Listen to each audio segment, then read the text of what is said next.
Greetings, ladies and gentlemen. This is the Inept General, and today I'm coming to you with a new flyover that Creative Assembly have released of the campaign maps of Ulthuan and Lustria. This is a slightly different version of the flyover I got to see when I went to see Creative Assembly in their studios, but I figured we'd go through it together and see what we can spot as we go around the world of Total War Warhammer 2. But first, let's just have a play of the video.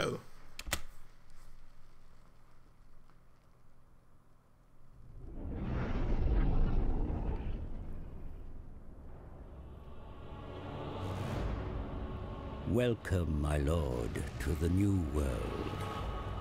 Before us lies Ulthuan, home of the High Elves. At its center, at the very Isle of the Dead, the great vortex surges and swirls. Forged by the High Elves in ages past to siphon the winds of magic and defeat the chaos invasion that threatened to engulf the world. As the fork-tongued comet of Sotek made its recent passage across the heavens, it breached the Great Warding, making it dangerously unstable. There are those who would unbind the vortex and exploit its wild energies. Still others seek to heal the cyclone and preserve the order. Each race must perform a series of arcane rituals, both to decide the fate of the vortex and prevent the other races from achieving victory. Let us take a closer look at the High Elves. Led by Prince Tyrion, they are a proud, arrogant, and highly developed people, combining peerless martial prowess with an uncommon grasp of the magical arts. The High Elves are in love with politics, and the most successful elven leaders use their influence to court the most powerful generals and meddle in the affairs of other, lesser races.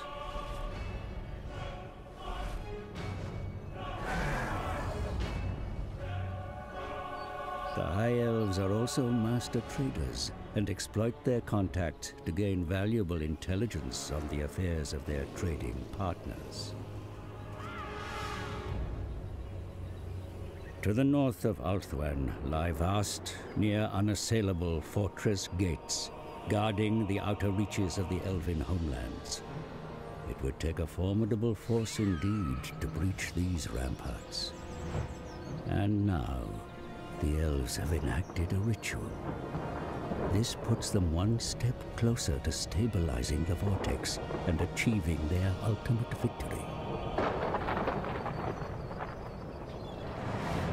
With continents separated by mighty oceans, your forces may have to embark on perilous journeys to reach foreign soil, risking encounters with deadly storms. Even skirting the coastlines can pose a threat, as treacherous reefs and shallows take their toll on the drafts of your transport ships. Here in Lustria, certain races of the old world have gained footholds. Will you put their outposts to the sword, or make allies of these adventurers, securing their loyalty for the challenges to come? Across the landscape lie the ruins of ancient cities. You may choose to erect new settlements in their place, or instead delve them for hidden riches and lost magical artifacts. Dangers may lurk in the depths, however. Be ever watchful, for rogue armies roam these lands. Composed of warriors from many races, they lay aside their former animosities and band together in the pursuit of riches and power. Not all legendary lords campaign within their homelands. The High Elf Archmage Teclis begins here on the Turtle Isles, deep in Lizardman country. He faces a wholly different set of challenges from his brother Tyrion in Ulthuan. Lustria's jungles are the domain of the Lizardmen and their fearsome saurian beasts. The Slan Mage priests rule over this place, directing the Lizardmen according to the great plan decreed by the Old Ones. They, too, seek to preserve the vortex and prevent calamity. The geomantic web, ancient lines of power connecting the great temple cities, lies in disarray. Should the lizard men revitalize these strands, their efforts to enact the great plan will be much enhanced. And here we see Lord Mazdamundi, mightiest of the living slan.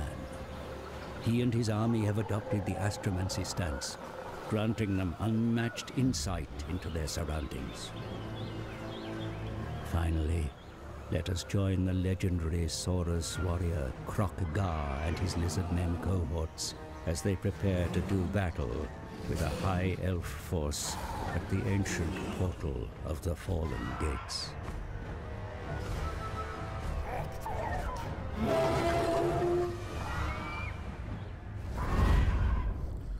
Okay, I think you guys will agree with me. That looks pretty great. There are some amazing looking locations.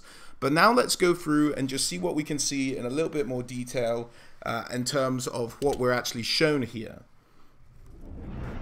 So we're starting off with Ulthuan, the home of the High Elves, their island nation. Now, first off, we have a significant landmark of the High Elves right in the first shot of this trailer. Here to the left, this kind of on top of this volcano, is an area known as Vol's Anvil. Now, this is where the first Phoenix King and his mate, Kalidor Dragon Tamer, who's the guy who set up the Vortex in the first place, forged the first weapons that they would use in their fight back against the forces of Chaos when Chaos had invaded the entirety of the Warhammer world. And indeed, for many long years, they managed to fight away the threat of Chaos from their home island of Ulthuan, occasionally succumbing to the odd invasion here and there. But this is where the best weapons of the elves are forged, in this now looking like volcano shrine, and it looks great there just on the southwestern edge on the island of Ulthuan. So let's continue on our grand tour. Welcome, my lord, to the new world. Now, the first, we see a banner over there on the left, but I think that is the banner of Kalidor that's just behind that hillside. But this one coming up here is the banner of Etienne. I think that's how you say it. I'm not 100% sure on that pronunciation. Or Etienne, maybe?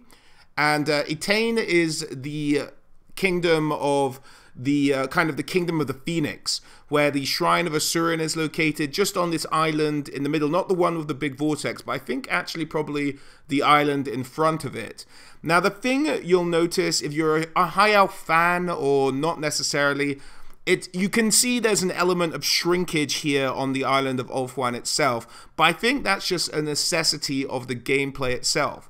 So we have one kingdom of the elves confirmed there, and let's keep going on our tour. In the back here, with the hand holding the moon, that is the symbol of Safari. Behind that, the heart on the green background is Avalon, the realm of the Everqueen. And to the far end, I think that's a Pegasus on a blue banner. I think that is the banner of Illyrian, unless I'm mistaken. So we see most, if not all, of the inner kingdoms represented here, and the inner kingdoms are the kingdoms within this mountain range. And exploit its wild energies. Still others seek to heal the cyclone and preserve the order. Each race must perform a series of arcane rituals, both to decide the fate of the vortex and prevent the other races from achieving victory.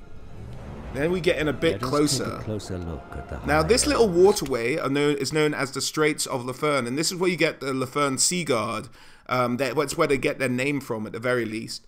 So this is the Straits. Now, this city itself, I wasn't sure what it was initially. There's two options. It might be something known as the Glittering Tower, or on the other side, it might be known as the Tower of Lycene, but it might just be a city named Lefern. I'm not 100% sure on that in terms of my elven geography. I'd have to double check that.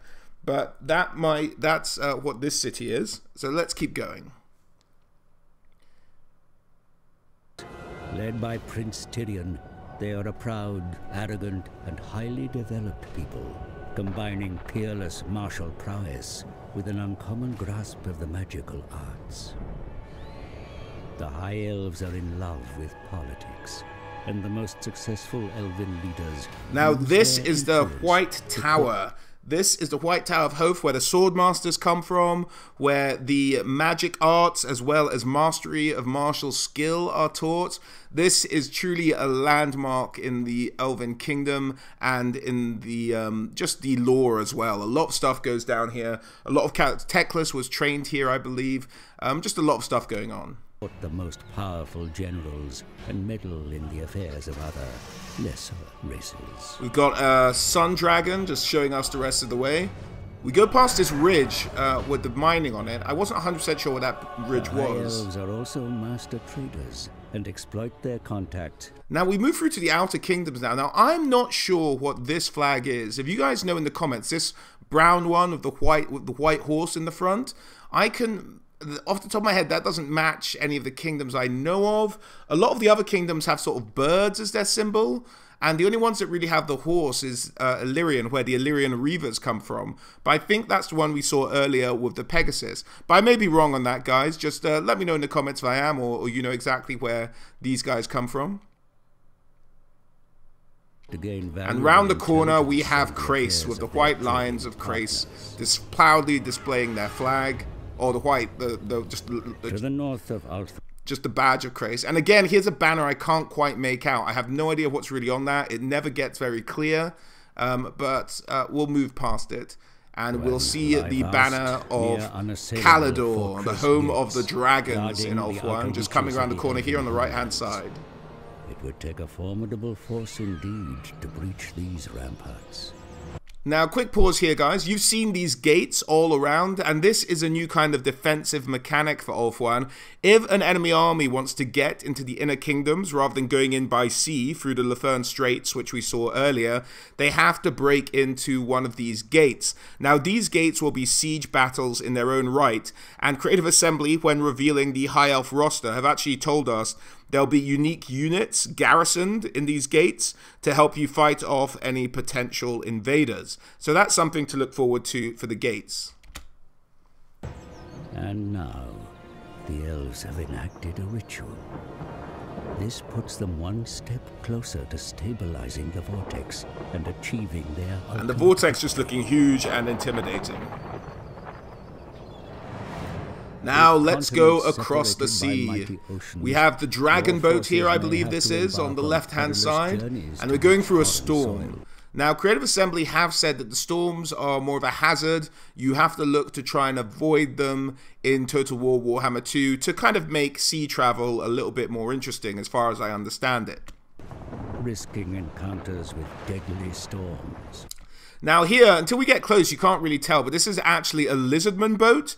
Now, I'm not sure the lizardmen really have boats. I think in the lore, I'm not 100% sure. I know they have in the past teleported across to other continents, but boats might be a new one. It's quite interesting. It looks like it's made of stone, so a floating stone boat kind of make like a little Mayan temple here going across the ocean. Even skirting the coast. Now, here we have reefs and a treasure ship. Now, we've been told by Creative Assembly before that reefs essentially stop you maybe from landing, but treasure ships you can explore. And when you sort of get an army by sea to these treasure ships, you'll get something like a little play your own adventure, and you can get different rewards or punishments depending on the choices you made when exploring these ships. So that's something sort of a little bit to look forward to, adding a little bit of extra narrative oomph to the story of Total War Warhammer 2. Compose a threat as treacherous reefs and shallows take their toll on the... And here is one of the more exciting reveals, guys. Unless I missed it completely when I was sitting in the studio getting our version of this flyover, I didn't get to see this bit originally, and this is the Vampire Coast, which opens up the possibility of Luther Harkon, the vampire pirate, making an appearance in Total War Warhammer 2. Now, as you can see by looking at this, it looks like the vampire lord here is just kind of a generic vampire lord that we've seen in Total War Warhammer 1. And I think when the game launches, that will very much be the case. But Luthor Harkon has his own very unique type of army.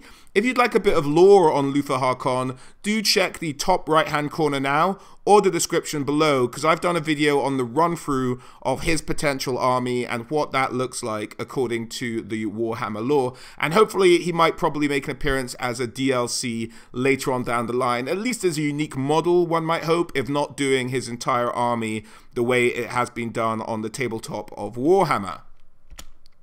But the Vampire Coast is a fantastic little new addition. We kind of knew it was happening, but it's great to see it in the flesh in this flyover. Will you put their outposts to the sword, or make allies of these adventurers, securing their loyalty for the challenges to come? Then we swoop into the interior of Lustria. The ruins of ancient cities. You may and it looks great, I think, personally. No sign of a thunder lizard wandering around the campaign map, though, which, for those of you who don't know, is a huge lizard the size of a mountain that is known to traverse the lands of Lustria.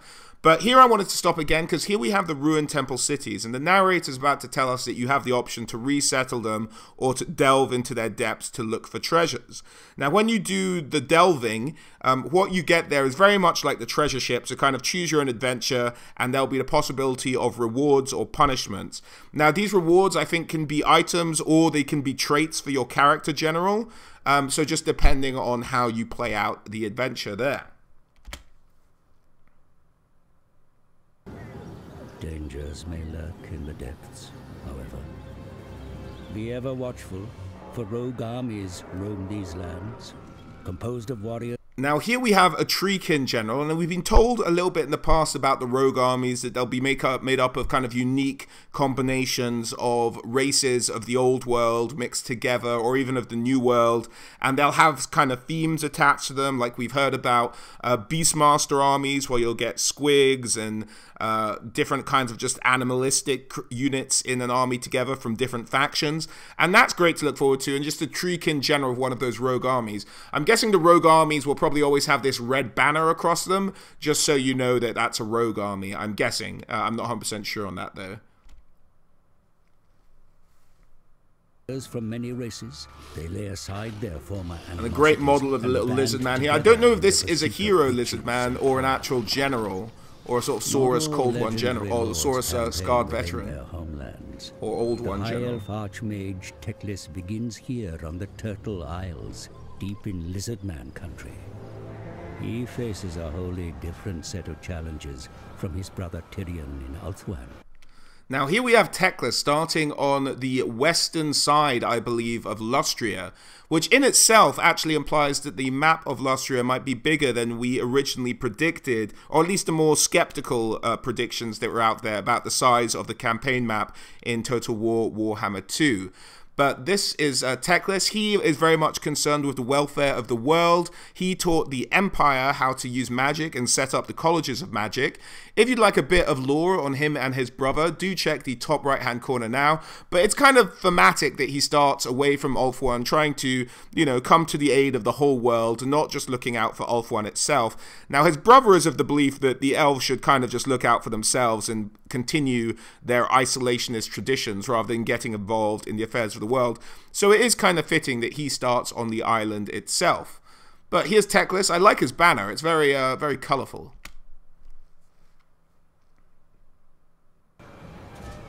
Not sure about this swan boat, though. The domain of the lizard men and their fearsome saurian beasts. The Slan mage priests rule over volcanoes, greenskin camp there. According to the great plan. One of the temple cities. Looking a lot of neon there. To preserve the vortex and prevent neon blue. The geomantic web, ancient lines of power connected. And again, greenskin seems to have set up camp. Is in disarray.